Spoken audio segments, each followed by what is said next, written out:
The galaxy was full of strange worlds, but some were marked in red: dangerous, deadly, forbidden. Earth was one of them. Long ago, the Galactic Union had scanned it from space. They found violent storms, unstable weather, dangerous wildlife, and worst of all, signs of self-destruction. Nuclear scars, burned cities, and no signs of intelligent life left.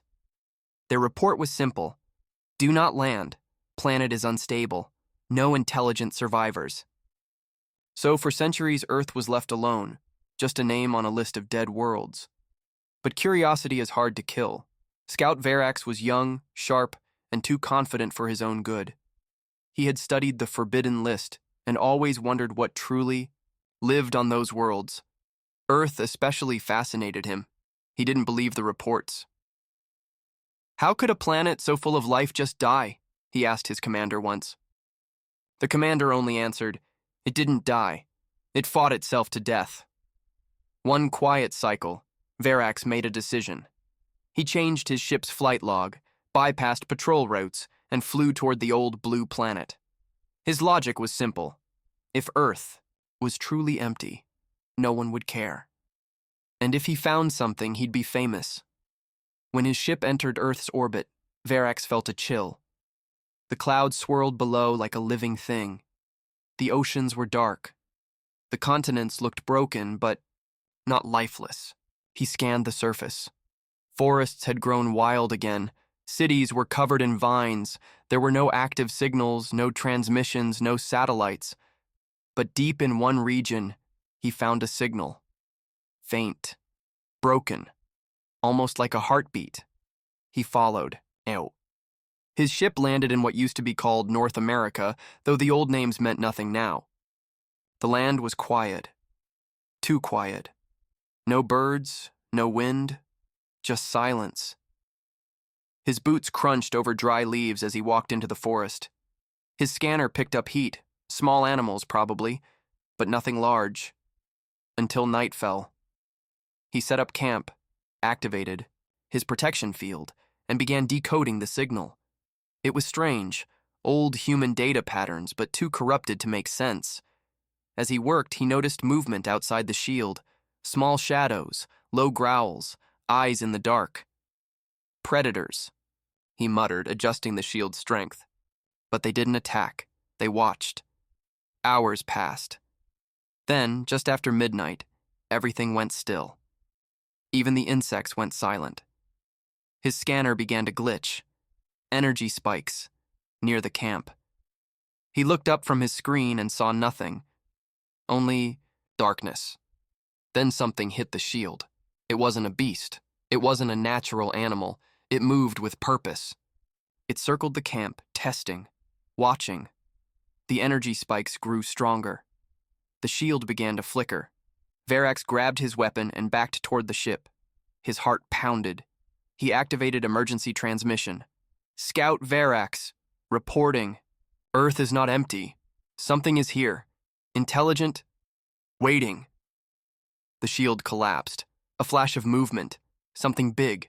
Too fast. His weapon fired, lighting up the trees, but he hit nothing. Another flash. A hand, no, a claw, ripped through his shoulder. He screamed. Blood poured. His vision blurred. He crawled toward the ship. The lights inside flickered. Systems weren't responding. Something was jamming them. He reached the door, slammed it shut, and tried to launch, but the engines were dead. Then, from the corner of his eye, he saw it. A figure, standing in the forest, not running, not hiding, watching him. It looked human, but taller, leaner, wearing something like old armor, pieces of tech, bone, and metal. Its eyes glowed faint red. It raised one hand and waved. Verax's scream never finished. The screen went black. His ship's signal disappeared. Hours later, far across the stars, the Galactic Union received a broken, distorted message. Static, then a voice. Verax's voice, shaking, whispering. Something is still alive down there, watching us. Then silence. The Union marked Earth again. Same label, same warning. Do not land. Death trap. But now, a new note was added. Scout missing. Presence confirmed. Further investigation required. And far below, deep in Earth's shadows, the figure stood at the edge of the broken ship, tilting its head, listening. Human, not extinct, not primitive, just patient. And now, awake. The Galactic Union could not ignore it anymore. The scouts' signal had vanished. No reply, no trace. And the message he sent before disappearing, it shook even the most hardened commanders. Something intelligent was alive on Earth. Something dangerous. The Union called an emergency meeting. High-ranking officers, scientists, and war tacticians gathered to discuss what to do next. They didn't believe in myths, but Verax's final words were clear. Something had survived. They chose to send a recovery team, not just anyone. This team was made of elite soldiers, strong, fast, trained for unknown worlds. 5 in total, each armed with high-level weapons, scanners, and protective suits. Their orders were simple. Land on Earth, locate the scout's ship, and extract data or bodies. If there was any threat, eliminate it. They reached Earth in silence. The planet looked peaceful from orbit, like a blue jewel in the dark. But they knew better. The air was too still.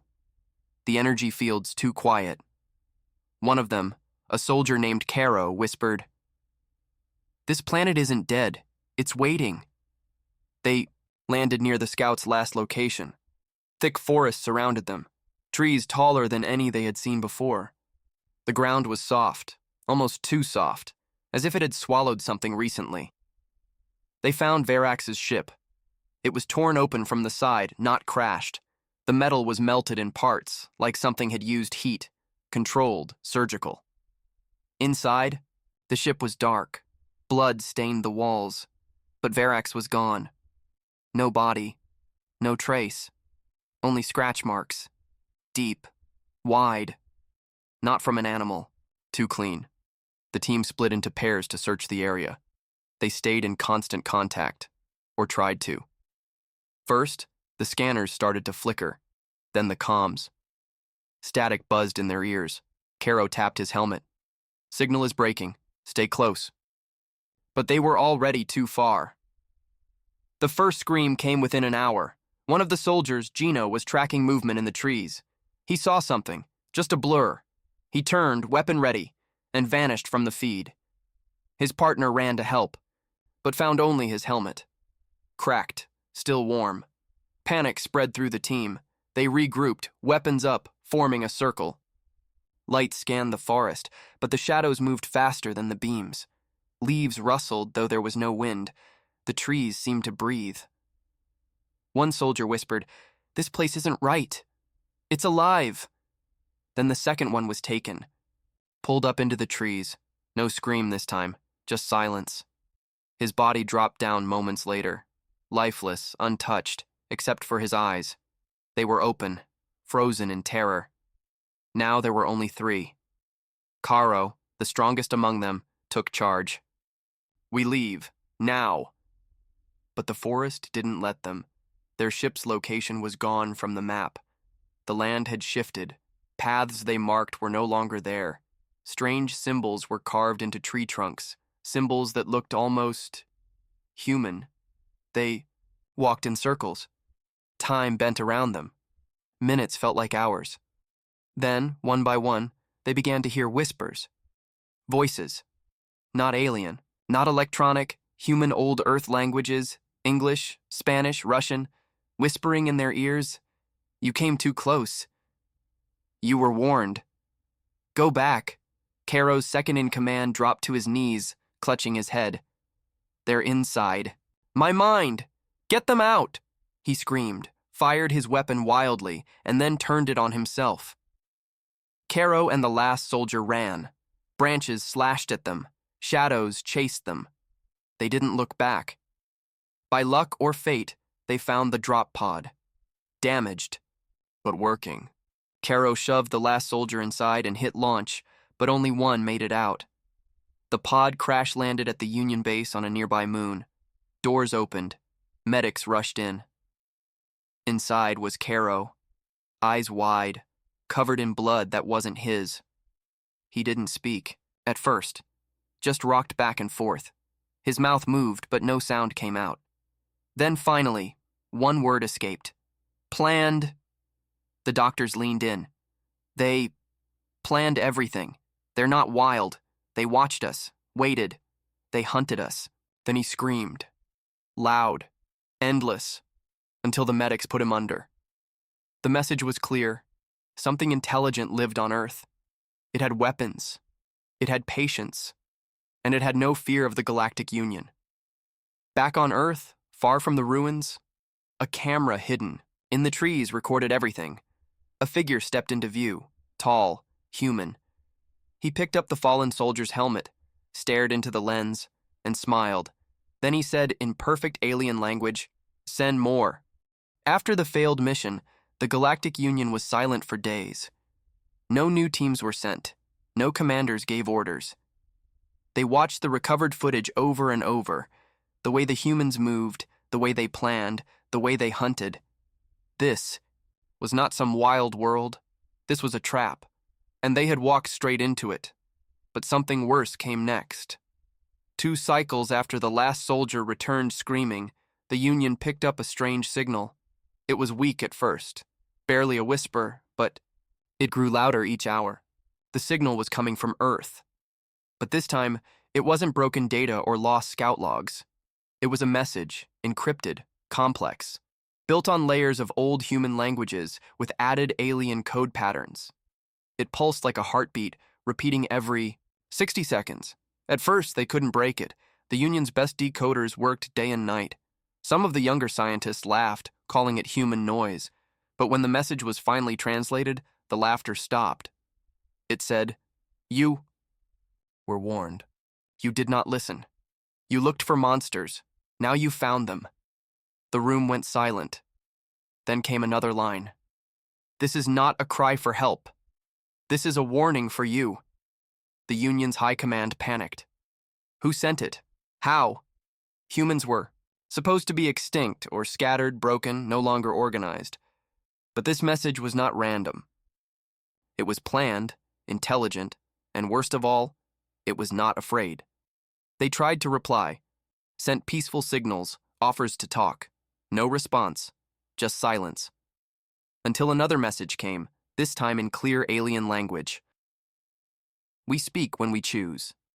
And we have chosen silence for centuries. You broke it, now you will listen." Back on Earth, deep underground, something had awakened. In the ruins of old human cities, hidden far from satellites and scanners, a network had survived. Old tech mixed with new biology. AI grown wild but loyal. Generations of humans who never left the planet, who stayed when the rich and powerful fled to the stars.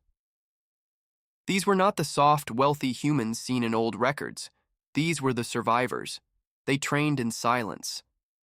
Watched the stars, rebuilt weapons in shadows, not for power, but for protection. The galaxy had laughed when Earth burned.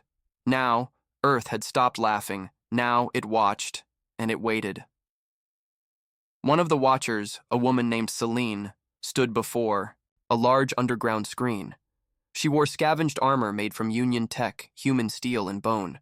Her eyes glowed faint blue, not from magic, but from tech fused with her body long ago. She watched the Union response. Their ships were lining up near Earth's edge, not attacking, not yet, just watching. "They're scared," one of the young soldiers said. Celine nodded. "They should be." Another whisper from the AI system came through. "They want to understand." Celine smiled coldly. "Then let's send them something they won't understand." She tapped a panel. A new signal was formed, a puzzle of sounds, numbers, and images. It showed flashes of Earth's history. War, struggle, rebirth, survival. Then the screen showed one last image, a map of stars, and Earth's location marked in red. Next to it, a human phrase written in Old English. "Come closer." "We dare you," the signal was sent. In the Union Council, chaos spread. Some leaders wanted to send a fleet and crush Earth once and for all. Others shouted that it was too dangerous. "We don't know what we're dealing with," one screamed. Then, the old war general spoke. "They didn't just survive. They evolved. They don't fear us, because they remember." "Remember what?" someone asked. The general's voice dropped low. "The last time someone tried to conquer Earth, the room fell silent again." Meanwhile, across many systems, strange things started happening. Union ships went dark near old human colonies. Probes exploring dead planets vanished. Satellites picked up human messages written in forgotten codes. One message appeared everywhere, like graffiti on the stars. "We're still here." And back on Earth, Celine stood beneath the sky, looking up. The stars twinkled like they always had. But now, the galaxy finally realized something terrible. Earth had never been a grave. It had been a warning sign. And now, the warning was awake. The Galactic Union had waited long enough. The signals from Earth were not just messages, they were challenges. Warnings written in old code and wrapped in silence. Every message said one thing: stay away. But the Union could not accept fear. Their pride was louder than their caution.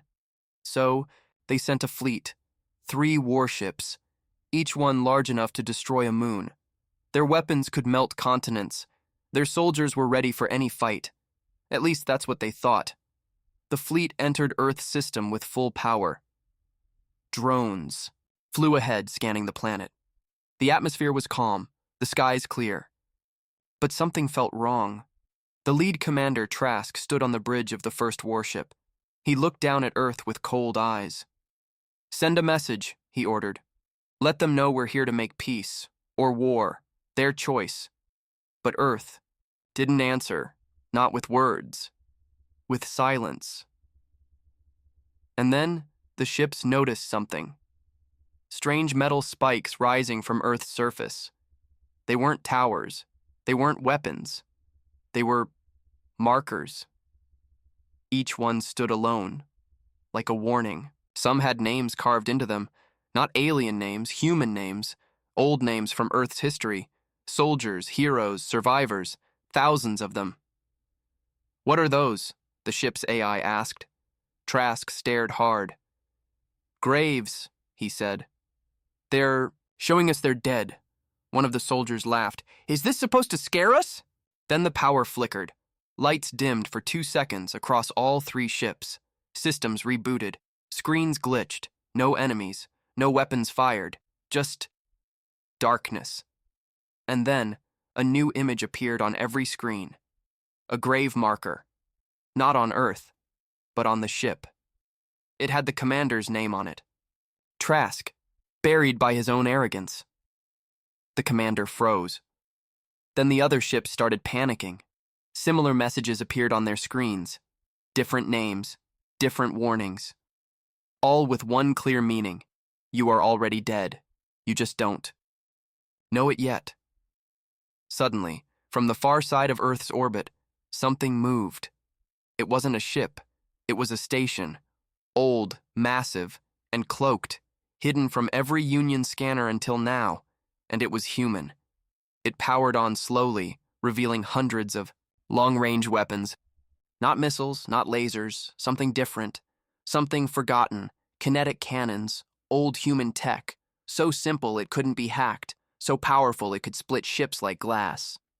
Before Trask could order a retreat, Earth fired.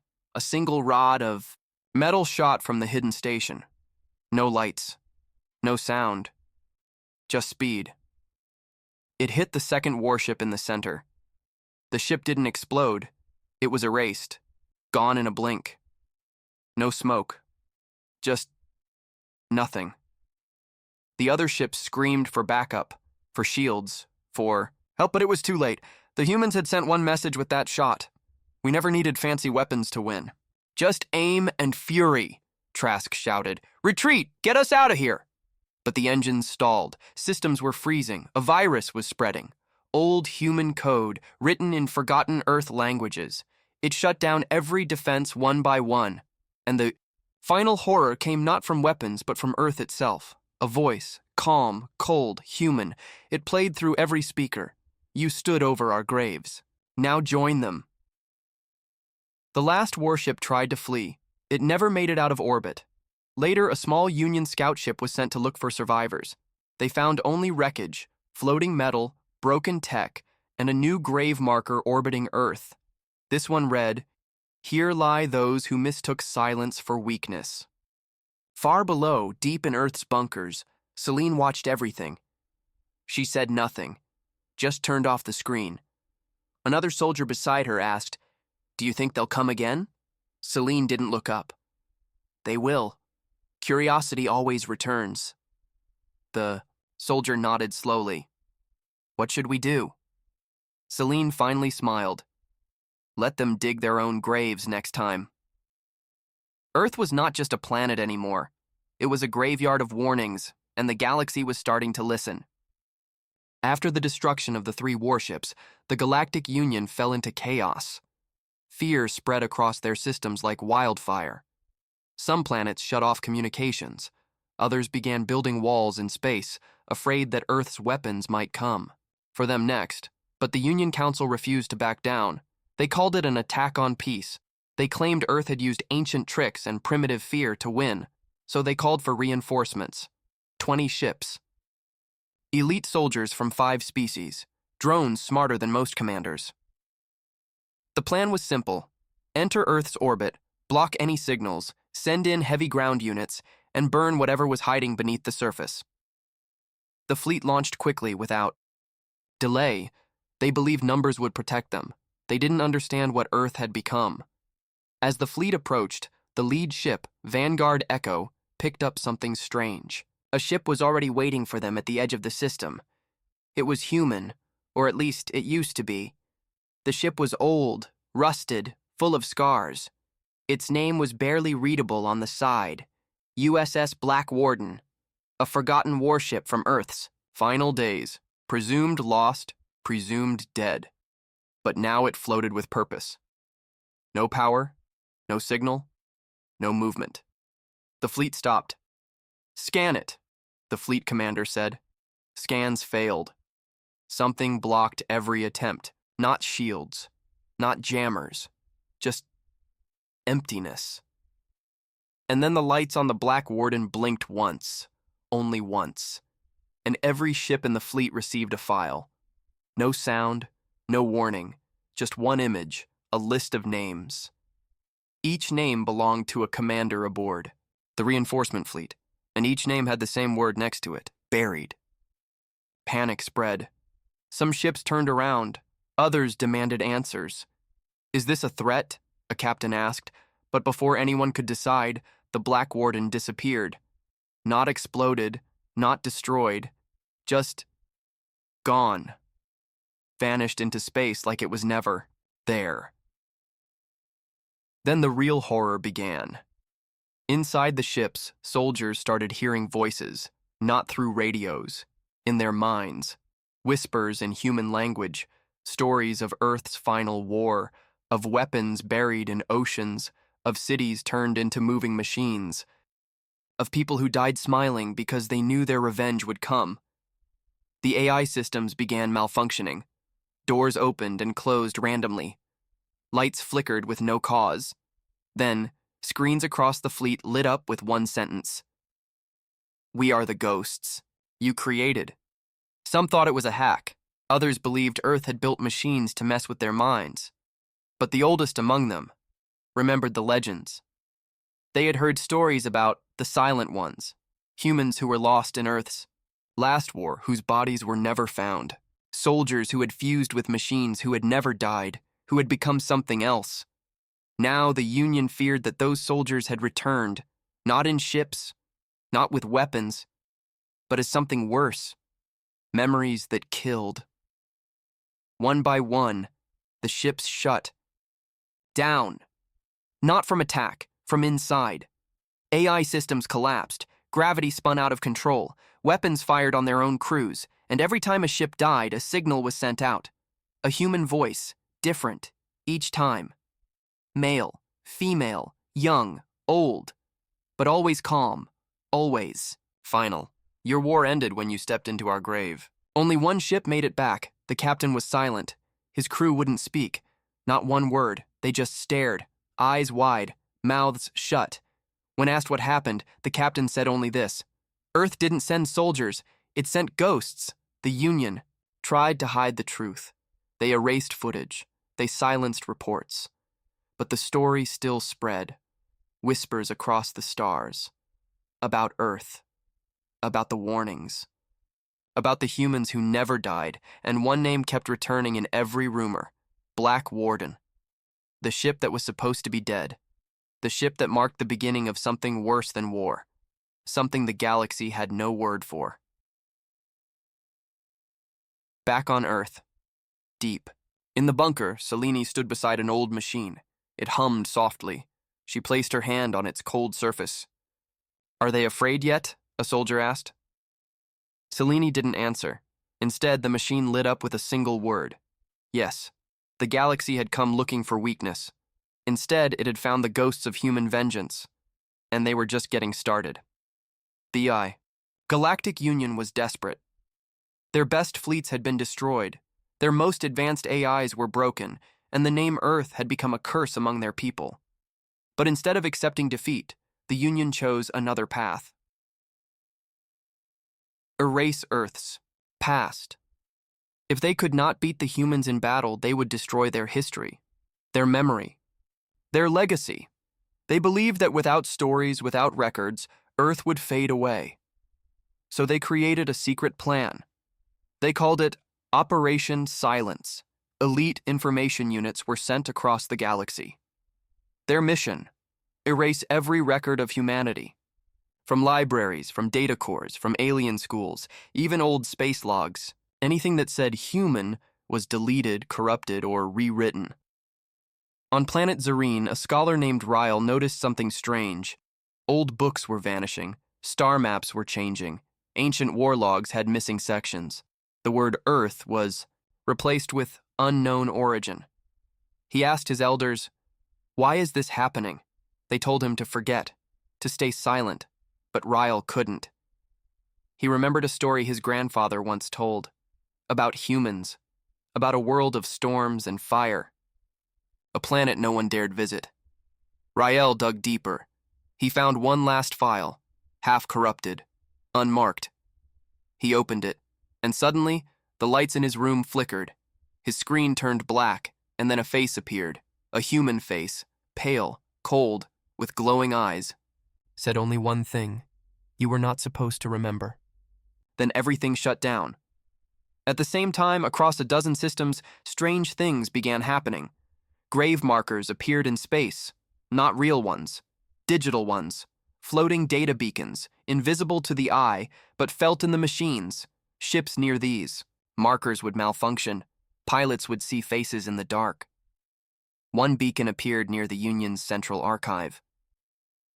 Within minutes, the entire building lost power. When it came back, every file on humanity had been restored.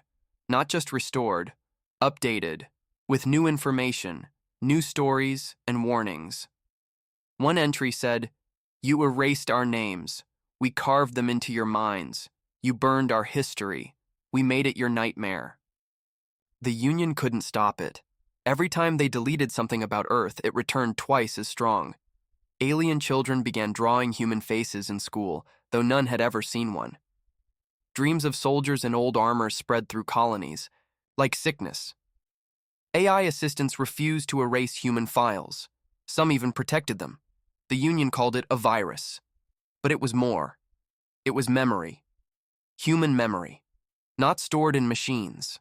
Not written in data, but buried in the minds of those who had once feared them. Back on Earth, Selene stood before a wall covered in names, thousands of them, soldiers, engineers, farmers, children, all from Earth, all dead, all watching.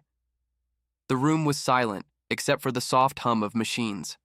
A young technician walked in, shaking. "They tried to wipe us out," he said. Selene nodded. "They always try." But Why didn't it work? Celine looked up at the wall. Because the dead don't forget, she whispered. And neither do we. Then she turned to a console and activated something deep beneath the planet. It wasn't a weapon, it wasn't a fleet, it was a signal. Ancient, strange, a pulse. It traveled through the stars. Quiet, steady, a whisper only the brave or the foolish could hear. And across the galaxy, those who had dared to erase Earth began to feel something in their bones. Not fear, not guilt, but recognition. They had tried to erase ghosts. But now, the ghosts had names again, and they were coming home. The Galactic Union had reached its limit. They had tried everything. Warships, spies, silence. Nothing worked. Humanity could not be crushed, could not be erased, could not be forgotten. And now, whispers of Earth's final signal were spreading. Across every system, the Council was terrified. But instead of retreat, they made one last decision. All-out war. No more tricks, no more questions, no more fear. They gathered every power in the galaxy. Over 300 warships, millions of drones, beasts grown in labs, weapons banned even by their own laws. They formed the largest fleet the stars had ever seen. Their plan was clear: burn Earth to ash. Seal it in a sun, never speak of it again. But Earth was waiting. Above the planet, space looked empty. No ships, no stations, no sign of defense. The galaxy laughed. Maybe Earth finally gave up, some said. But as the fleet drew closer, one by one, their sensors started breaking. Not from attacks, from something deeper. Fear. Ships with no pilots, weapons that jammed without reason, drones that saw ghosts inside their code. Then, the stars around Earth began to move. It wasn't an illusion. They were ships, thousands of them, all cloaked, all silent. No lights, no sounds, just black hulls floating, like shadows in space. Every one of them was human-made. The Union's admiral shouted, "Fire! Destroy them!" But no orders were followed, because every ship in the Union fleet had already been hacked, not by signals, not by code, by something older, something left behind in every battle humanity had lost. Pieces of themselves, memories, emotions, fear. And now it all came back at once. Screens turned red, engines locked, weapons pointed inward, ships began to self-destruct. The humans never fired a shot. They just watched. Then, from Earth's surface, one voice echoed across all channels. Celine. Calm. Steady. Cold. You thought we were gone? You thought you could bury us, but you didn't understand what Earth really is. She paused, then spoke the final words. We are not just alive. We are the warning. In that moment, the sky changed. Earth's surface split open like a puzzle. Massive towers rose from the oceans. Mountains unfolded into machines. Forests revealed hidden bunkers. The entire planet was a weapon, not made to destroy the galaxy, made to remind it, made to exist, forever. Not in power, but in fear. Because the truth was never about war. It was about what came after. The galaxy believed. Humans had fallen long ago, but humanity hadn't just survived. They had evolved into something untouchable, something not even time could erase. In the end, only a few Union ships escaped. They didn't tell stories of battle. They spoke of silence, of empty ships with no crew, of machines that knew their names, of voices that came from deep space and whispered in perfect, terrible English. You are in our memory now, forever. The Union fell apart in the weeks that followed. Worlds turned away from each other. No one dared speak the word Earth, not because they were ordered, but because their minds refused. The fear was planted, deep, permanent. And Earth? Earth went. Quiet again, its skies clear, its cities still, its ghosts asleep, until the next fool forgot the warning and knocked on the gates of the dead.